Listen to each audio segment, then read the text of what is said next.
everybody. I'm Larry Ridley. You're tuned into the NFL on EA Sports. We've got a matchup today where the focus will be on the passing game. The Panthers are top 10 at defending the pass, and they'll be going up against the Falcons, who will need to solve that secondary. So, with the call of this Week 16 matchup, let's hand it over to our commentators, Brandon Godden and Charles Davis. Larry, with a beautiful skyline towering just to the right of us, you get a look inside Bank of America Stadium in Charlotte, North Carolina. Tonight, we've got a great Sunday night matchup between the Atlanta Falcons and the Carolina Panthers.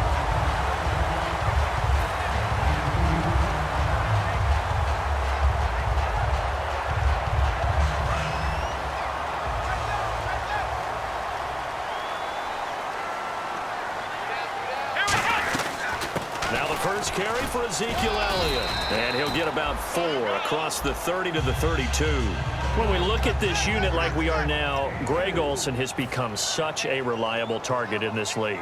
Loves to be considered the #1 option in the passing game in the offense he plays, and he lives up to it.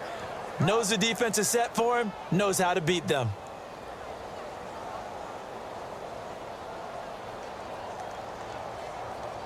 See if they stay on the ground for second down.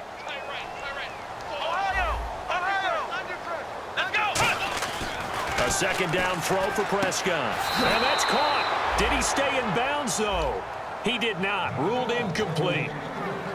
And here now the defensive starters for Atlanta. Vic Beasley's a very talented outside linebacker whose #1 task, rush the passer. But he has the athletic ability to drop into coverage. This defense looking for an early stop. This is 3rd down and 6. Let's go. On 3rd down, it's Prescott. Dancing to his left. He may try and run for this. And he'll avoid the tackle there with a slide. It goes as a gain of 8, and it moves the chains. When they watch film of this game and hand out the grade sheets, he's going to really like getting a double plus on this play. Why? He scrambles and picks up a first down. But what else does he do? Protects himself by sliding and avoiding the big hit. Double plus, big-time play. They stay on the ground, but this time it's Elliott. And 3 yards there takes him to the 45. The cornerback, it's Logan Ryan who brings him down. Not a run that you're going to write home about, but still a good first down run. That's what an offense calls staying on schedule. 3 to 4 yards on first down, you're set up very well for the rest of the drive.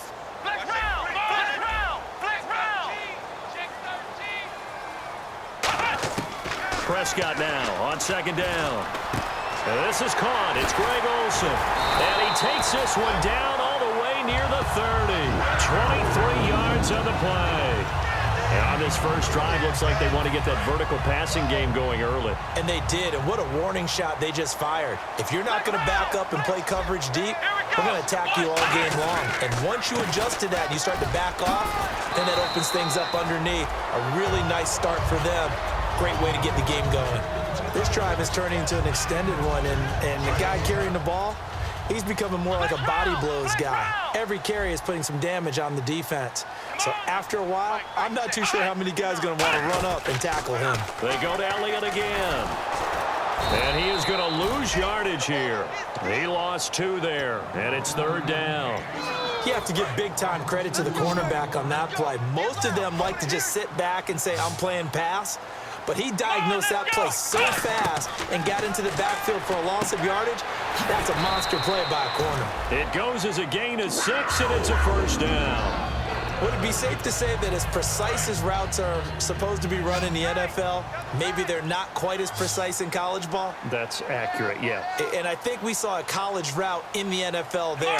Just find the soft spot, find the dead zone, and find the first down. And that's what he just did. They were looking to get it to Kelvin Benjamin there. And now it's 2nd down.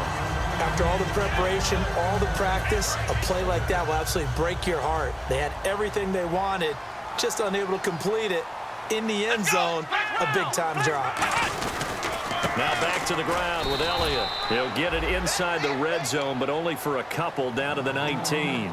We always like to talk about defense in terms of levels. First level defensive line, second level linebackers, third level defensive backs. On that run, that was what we call a first level run, and it was stopped by a second level player. It's been a pretty long opening drive. This will be play number 11 coming up on third down. Throwing, Prescott. And he's going to drop this off to his fullback. And he will have the first down inside the 10 to the 9-yard line. Well, they've had a great, impressive drive going here, and that pickup ensures the drive continues. And not only do you continue the drive, which is demoralizing for the guys on the defensive side of the ball right now, but you make your own defense happy. You're able to get a little more rest over on the sidelines while this one continues downfield. He'll get 2 out of that run, and it's going to bring up a 2nd and goal. Defensively, pretty good start there with their backs against the wall. That's a win for the stop troops right there. And if I'm them, I get a little bolder now. They won the first battle. Keep coming after them. Put the pressure on them. And the D-line pinching together must be expecting the run. They'll give to the fullback on the dive. And he'll be stopped just outside the 5 at the 6. Only a yard there, and that'll bring us to 3rd and goal. Sometimes play calls boil down to philosophy. You know you're facing one of the top 10 units against the run in the NFL. So do you decide to keep smashing against them, or do you decide to throw the ball here? Can this defense get the stop on the opening drive? Here's 3rd and goal. Prescott on 3rd and goal. Now the ball comes loose, and the Falcons grab it. And a big turnover there as his guys will get the football back.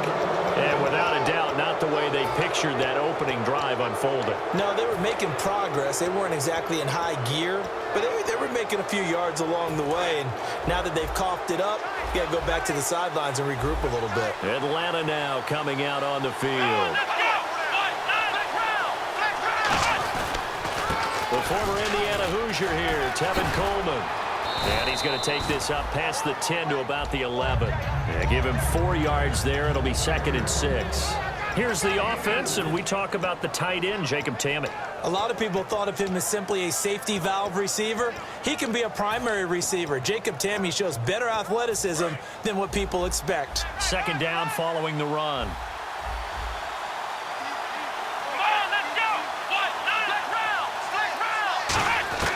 Out of the gun, it's Taylor. Forced out to his left. And they'll bring him down here right around the 17-yard line. It's a 7-yard gain there, and it's good enough to move the chains. I think we have to give credit to him for buying time and extending the play. But you know, there's some really upset defenders on that one. They thought that they had him. Instead, he was coated in Teflon and got away. Here's Coleman on the toss. Call it a gain of 4 on 1st, and that'll make it 2nd down.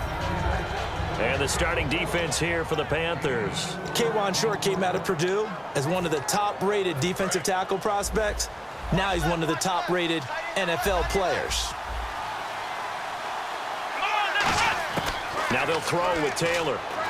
Out to the flat. That's complete to his running back.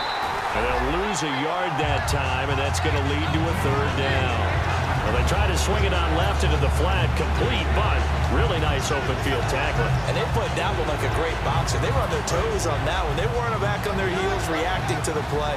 No, they saw it, came right for it, and made a nice tackle for lost yardage. Here's Taylor.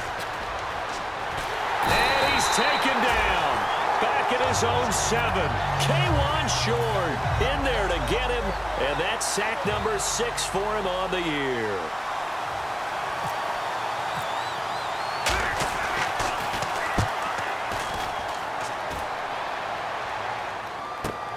It's fielded at the 45.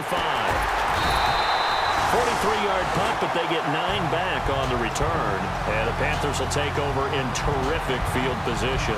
Carolina getting set to take the field. And so close to hitting pay dirt last time. Fumbling down near the goal line. Now, how does that affect their psyche this time around? It's a tester, that's for sure, because to be that close and come away with no points is really disappointing, not just for the guys on offense, but the defensive players, too, who thought, hey, we're going to put some points up and have a little momentum going. They've got to find a way to just get it out of their minds, let it go. Short-term memory. And move on to the next series.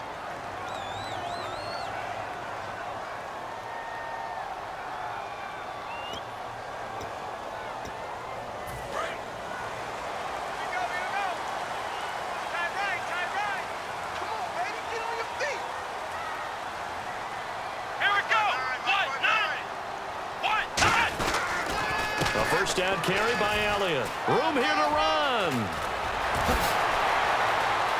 And he'll take this into the end zone. Touchdown, Carolina. Ezekiel Elliott, touchdown number 15 of the year. And his guys are able to strike for 6.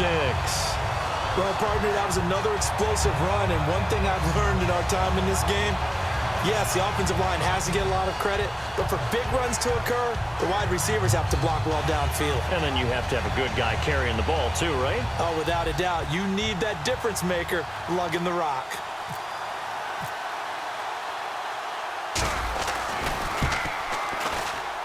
And this will be good to give the Panthers a 7-0 lead. Gano now following the touchdown here to kick it away. This is taken at the 3. And not a bad return here. He gets it out to the 25-yard line. Atlanta now coming out on the field. And a tight game after punting last time. See if they can get something going on this drive.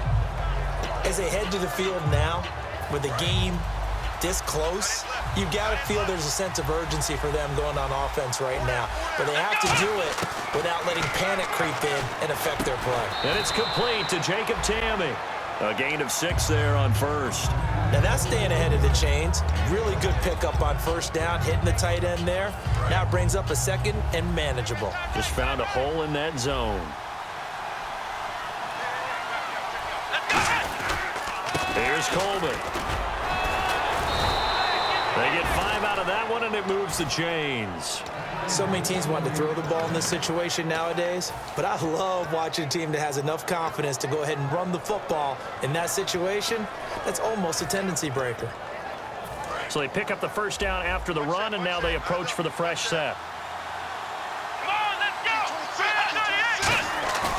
Now a play fake here on first down. Sideline throw, it's complete. And a nice job there of keeping the toes inbounds. Was that a receiver? Yeah, actually it was. There's a running back who was a receiver on the play.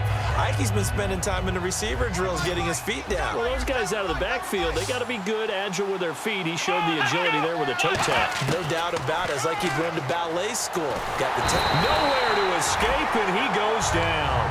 Coney Ely in there to drop him, and it'll be a loss of about 8. Boy, he came in off the edge so quickly there. Look out, because that's exactly what it was being shouted by the offensive lineman to his quarterback, because he had no chance to block him. 3rd and long, it's Taylor. He's going to go for a big play downfield. So they took a shot there on 3rd down, couldn't get it. Now it's 4th. Well, they've had a pretty frustrating first half here offensively, and that just continued there with that incompletion. Yeah, definitely frustrating for them, but heartening for the other guys. Those stop troops, they're enjoying things right now because they've made it very difficult for them throughout the half. And this will hit just beyond the goal line as it's into the end zone for a touchback. And onto the field, here come the Panthers. And they were able to punch it in the end zone last time. They'll be looking to do that again here for the defense. Obviously, they'll be looking to stop them from punching it back in the end zone. It always is punch, counter punch, isn't it? And which team has the advantage? Well, let's just go back. Last time on offense,